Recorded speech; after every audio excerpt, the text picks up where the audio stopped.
الموضوع القانونية اللي بيشغل الناس في كل مكان، وده أصل أصيل في تملك الأراضي في الأراضي الصحراوية.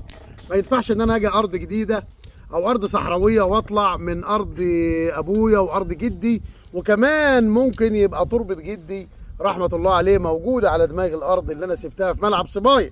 إيه نظام القانونية في الوادي الجديد؟ كلام كتير قوي متواتر، اللي ليه واللي ملوش بيتكلم، واللي عارف واللي مش عارف بيخبط وبس. ولكن انا عايز اقول لكم على حاجه مهمه جدا، اسال عليها امام الله ثم امام القانون. الكلام اللي انا بقوله ده قانوني، واللي مش مصدق كلامي يضرب على الخط الساخن. بلاش اسامه خالص، وبلاش فلان ولا علان يمكن متواطئ مع اسامه. اضرب على الخط الساخن في الاراضي، في صندوق استصلاح الاراضي في الوادي الجديد او محافظه الوادي الجديد بالاخص. قول لهم انا دلوقتي لو خدت ارض، او انا لو واخد ارض من محافظة الوادي الجديد عن طريق المزاد أو الأمر المباشر، هل هي تؤول إلى التملك أم لا؟ بدون تخبيط كتير وبدون كلام كتير عشان اللي معاك ما يتوهش منك. الأرض في الآخر هتتملك ولا مش متملكة؟ سواء أنت واخد قديم سواء أنت هتاخد جديد، قوانين الوادي الجديد في تملك الأراضي أمر مباشر وما زادات. وتم تخصيص الارض بالفعل من قبل. هناك فرق بين ارض مخصصه وانت بتشتغل عليها بمحضر تسليم زي كده، وهناك فرق بين ارض لسه هتتخصص، يعني بمعنى اصح انت زرعت وقلعت فيها ولسه هتخصصها من جهه الولايه. لا، الاراضي اللي معانا كلها مخصصه، بالذات محافظه الوادي الجديد من قبل. بتخصصها يعني ايه؟ يعني المحافظة ادتك الأرض ديت حاجة اسمها قيمة إيجارية، إيجار مقابل انتفاع. طب يا عم، طب أنا جاي أملك إيجار إيه بس؟ أبويا خايف وإخواتي خايفين، وكل ما أسأل واحد يقول لي هو أنا مأجر هنا راح أأجر هناك. هي قرارات الدولة كده، هتأجر سنة، هتأجر 2، هتأجر 3، لحد ما الأرض دي تزرع وتعوز تملكها. المذكرة هتروح للمحافظة إنك زرعت الأرض، هيجي لك معاينات على الطبيعة تملك لك الأرض. يعني في لجان تمليك. طب انا دلوقتي واخد منك الارض، واخد عقد اسمه شراكه في الشركه، انا ما اعرفش الشراكه دي والشركه دي والنظام ده، يعني انا عايز يبقى لها ارض لوحدي. هنشرح لك دلوقتي ازاي يبقى ليك ارض لوحدك. هنشرح لك بالصوت وبالصوره وبالواقع، وازاي المذكره بتتقدم وامتى المذكره هتتقدم، وكيفيه التقديم، ومن المسؤول عن تقديم المذكرة. البداية لازم تبقى كده، محضر تسليم باسم الشركة بمساحة اهو 754 فدان. هتلاقي اهو شركة الفلاح، مساحة 754 فدان. ده مشروع من ضمن ما شاء الله يعني 14 مشروع معانا، تبارك الله يعني.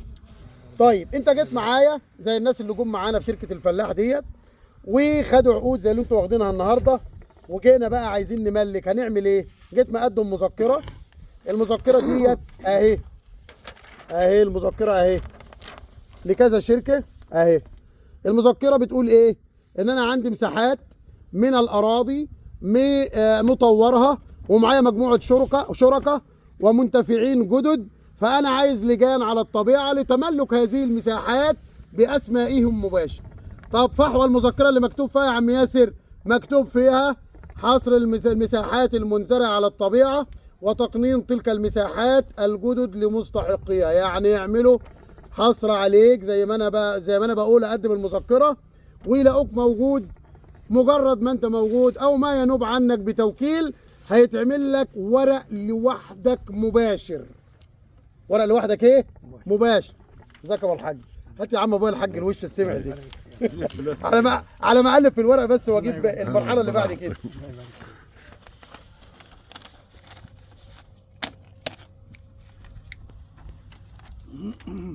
منور منورين كلكم. بعد كده اهو معانا اهو حد كان معانا وكان واخد فدان واحد. عشان الناس اللي بيتصل ويقول لك يعني يمكن اخد فدان، يعني ينفع اخد فدانين ونص؟ بيبقى محروق. ينفع تاخد فدان وينفع تاخد فدانين. اقول لك على حاجه، تعال اديك نص فدان وانت بتبقى فالح في المكان اكتر من اي حد، وبتطبق لك 20 30 فدان بتفلحهم باسمك ومحدش هيقدرك بعد كده. يعني ينفع اخد فدان؟ وهيتعمل لي لوحدي؟ لما تيجي تبصوا اهو هتلاقي بشأن الطلبة المقدم من شركة الفلاح وبشأن المجلس التنفيذي بتاريخ كذا. يعني انا وديت المذكرة ووديت الناس المحافظة. طيب لما وديت الناس المحافظة بشأن المذكرة عشان يعترفوا بالناس الجديدة، لا هات تاني يا عم ياسر، هنا هتلاقي مكتوب ايه؟ تم سحب المساحة من شركة الفلاح. لا لا لا لا، يعني الدولة خدت منك الأرض أهو يا عم، ما خدتها بطريقة قانونية عشان تديها لك بطريقة قانونية. ما ينفعش يبقى معايا محضر تسليم ب 754 وأنت معاك في نفس المكان محضر تسليم بفدان ولا بربع فدان. لازم الأرض يتم سحبها بطريقة قانونية والاعتراف بالمنتفعين الجدد تطبيقا للمذكرة أهي. عشان المتشدقين الهدامين بياخدوا كلمة السحب ويقول لك ده الأرض اتسحبت منك. شوف اللي مش عارف الدولة عملت معاك إيه. عشان كده بنبين موضوع القانونية للناس. النهارده بقى صاحبنا أبو فدان ده طلع له محضر تسليم لوحده في الدولة، بقى منه لنفسه، يطلع له بطاقة لوحده ويطلع له عقد لوحده ويطلع له كمول لوحده ويروح البنك يجيب بقر وجاموس لوحده ويروح اي مكان لوحده ويضرب الورق بتاعه في السدير. واحد تاني بيقول انا دلوقتي الارض دي كده ايجار ولا تمليك؟ لا الارض ديت تمليك. الارض ديت ايه؟ تمليك. اول سنه بتدفع 4000 اللي هي سنه الفصل. تاني سنه انت عايز ايجار براحتك، عايز تملك اول ما تدفع ال 4000 الاولانيين بعدها بتاني يوم بتقدم مذكرة التملك وتبقى التملك على 4 سنين سداده والمعمول بيه حتى تاريخه. سعر الفدان 65,000 جنيه تسددهم على 4 سنين. يعني كل سنة الفدان يسدد 17 ولا 18 لمدة 4 سنين. تضرب العقد النهائي في جيب السديري او في جيب الجاكيته لو انت بالتجمع الخامس. صح ولا لا؟ ما هو في سديري، في سدير ابيض زي ابويا الحاج العسل الجميل ده، وفي يعني لازم كده وكده. ابويا الحاج اخبارك ايه؟ الحمد لله. مبسوط؟ ربنا يسدد ربنا يسدد ان شاء الله على الكل. على الكل ان شاء الله باذن الله. الدنيا هتبقى حلوه. 100 شهاده تسال عليها امام الله. الضمير مرتاح لها. الضمير مرتاح. بس خلينا في دي. ضمير ابويا مرتاح. استاذنا التجمع الخامس. هنسيب العيشه الجميله هناك ونقعد هنا بجد؟ هنقدر؟ هتعمل زي محمود وخالد سعيد مهندس محمد كامل والناس الحلوه اللي ساكنه دي. كميه بيوت كتيره ولا 2 3 بنحوم حواليهم وخلاص؟ كتير ما شاء الله يعني مشاريع مش فيك. ربنا يبارك فيك. تقول ايه بقى لبتوع التجمع الخامس او اهلك في الصعيد؟ هم عارفيني كلهم. هم عارفين الفيديو ده يشوفوه كلهم. هيشوفوه. نقول لهم معاينه على الطبيعه خير دليل. كل يوم خميس الاتوبيس بيجي، ولو مش عايز تيجي الاتوبيس تعالى بعربيتك. هتقعد معانا قاعده جميله. سيبك يا عم من الجوزه ديت عشان عامله صوت. هناكل وهنشرب ومش لازم سيبه ما تجيبوش. هناكل وهنشرب ومش لازم انك تشتري زي ما بيقولوا كده. خد فكره واشتري بطيخه حتى لو صغيره كده لبكره. هتشوف الاراضي القديمه والاراضي الجديده وتشوف الاراضي اللي من 7 سنين واللي من 6 واللي من 5 واللي من 3 واللي من 4 واللي من 2 سنين واللي من سنه واللي من 6 شهور برضه زي ابو حمد اللي كنا عنده النهارده.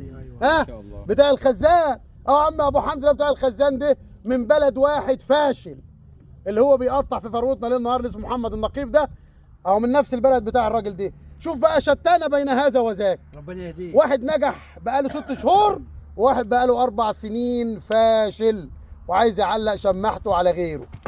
ازاي؟ تمام. ربنا يهديه. ربنا يهديه. هو الكلبوش ده يعني بيمشي في الصيف برضه؟ لا والله.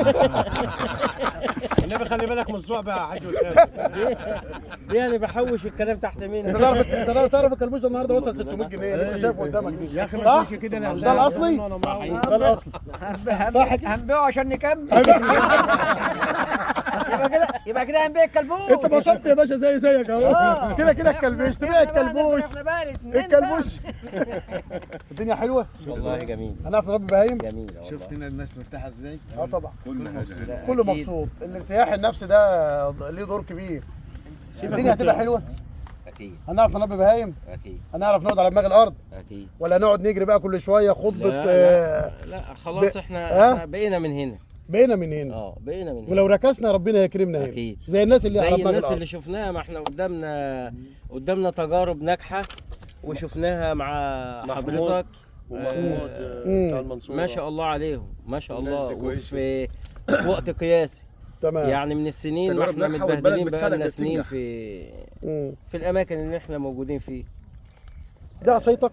لا لا انا بشوفه. لا لا يعني نقول ايه بتوع بيلي؟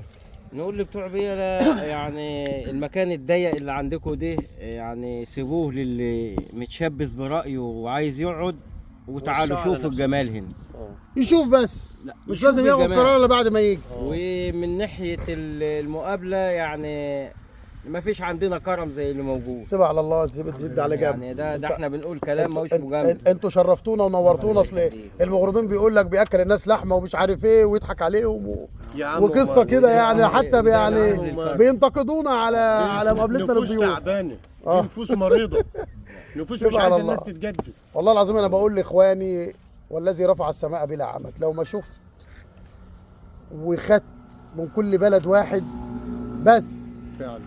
فضلا عن البيع والشراء افضل لي من اي شيء. صحيح. كل بلد واحد. هو جه مكلمنا واحد وانتوا قاعدين، انا كنت عندك من 5 سنين صحيح. ولافف لفيته وجاي تاني. اصل انت هتيجي، والله هتيجي غصب عنك بمزاجك، غصب عنك لازم هتيجي، ولكن هي العمر انفاس معدوده في اماكن محدوده. ابويا جمعه يا مرحبا. العمر انفاس معدوده ايوه في اماكن محدوده.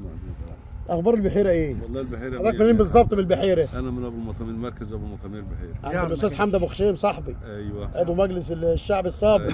ايوه عشان بس لو نصبت عليكم تروحوا له هيجيبني من وداني. لا والله ربنا سهل، واحنا لينا عينا واتفقنا واشترينا والارض 100 100 واللي بيار 100 100 وكل حاجه تمام والله الحمد لله. ربنا يبارك فيك. الحمد لله. واحنا عندنا اراضي هناك برضه وبنوسعهم لعيالنا مفيش مانع. وحاجه حلوه. وهنا بسم الله ما شاء الله كل حاجه طالعه، كل خضار طالع في الارض والله عند ابو محمود وجبنا منه بصر وجبنا منه كل حاجه. تمام. وربنا يوسع علينا وعليهم ويجعلها خطوه خير علينا يا رب. امين يا رب. امين يا رب. يا رب. ابويا الحاج ابوك الحاج بقى كان جاي علشان يروح يشوف الغنمات، بصمتوه ما مشاش الا ما بصمتوه. ابوك هيقول ايه الحاج بقى اكتر من كده؟ ما مشاش الا ما بصمك بصم. بمزاجك ولا غصب عنك؟ اصل يقول لك ده بصموك غصب عنك. انا بقول انا كنت لسه جاي اشوف. اه انا كنت جاي اشوف واروح ادبر حالي. اه خلاص بدأ غويت بصمت. بصمت. ما خلاص بصمت بقى بالعشرة. ايه اللي خلاك بصمت؟ ارتحت ارتحت طبعا. وشفت بعينك القديم والجديد فخدت قرار. هو انا لو ما ارتحتش انا ايه يبصمني انا؟ بالظبط. انا دلوقتي شوفوا القصه دي، انا لو ما ارتحتش انا ايه يبصمني؟ انا لو ما ارتحتش ايه؟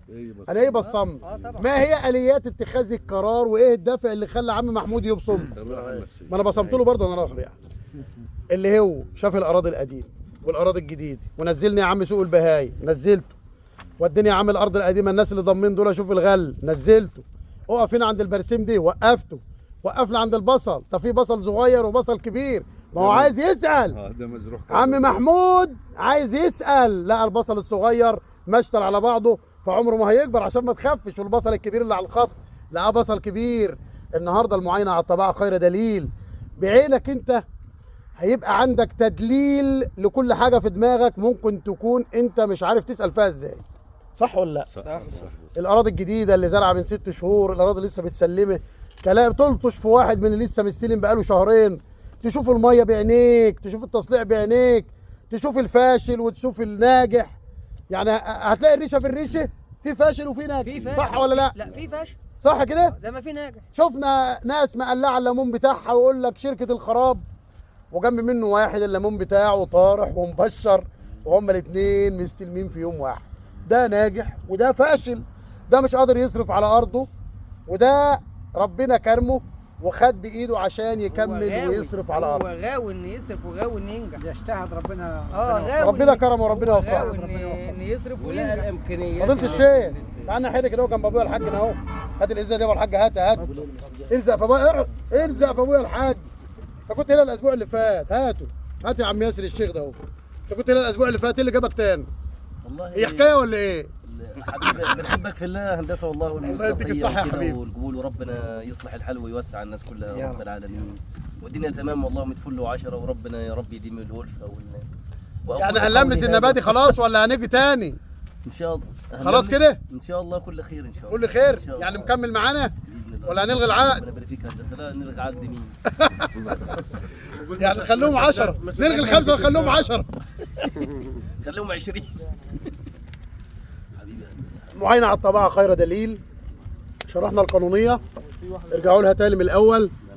المعاينه على الطباعه خير دليل كل يوم خميس. لو انت جاي من كفر الشيخ ومراكزها، من الغربيه ومراكزها، من المنصوره ومراكزها، من دمياط ومراكزها، من الشرقيه ومراكزها، من القليوبيه ومراكزها، من المنوفيه ومراكزها، من البحيره ومراكزها، من اسكندريه ومراكزها، هتضرب على رقمي انا. المعاينه كل يوم خميس، اتوبيس هيجيبك كل يوم خميس لحد الشركه عندي هنا.